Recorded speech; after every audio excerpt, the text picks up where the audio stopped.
Hello, we are coming to you from Cotting Consulting. We have some great tech tips to assist teachers, parents, and service providers. Do you have students who would love to access a touchscreen, but for a variety of factors, physical limitations, or otherwise just can't do it? Well, today we're going to show you how to access this for success with the help of Karen Waddell, Clinical Director here at Cotting Consulting. So today we're looking at the Spin Art app. It's a pretty simple activity to make virtual art.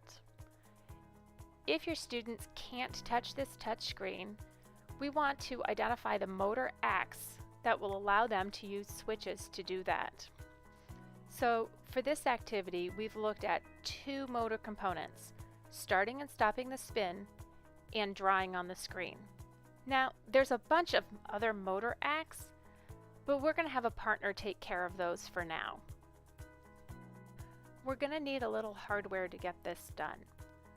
I'm using an Apple camera connector, which plugs into my Lightning port and lets me plug in a USB.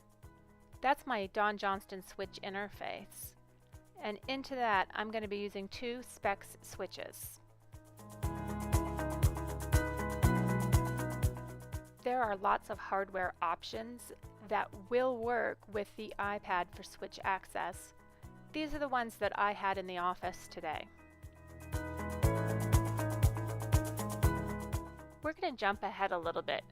I'm going to skip showing you how I created these recipes and show you instead the recipes at work.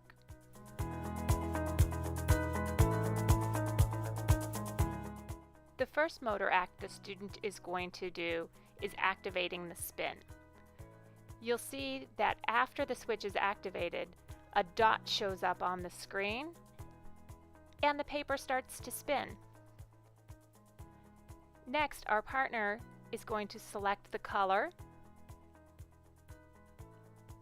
and then it's going to be our student's turn again.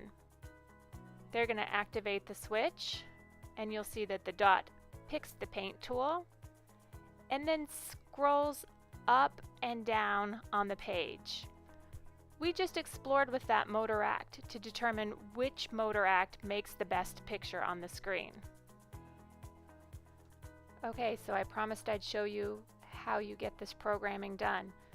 Take a peek at the next portion of the video to see it in action.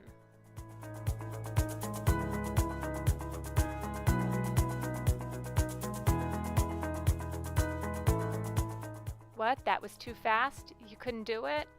Don't worry, there's lots of resources and references. Or email us and we'll make a video.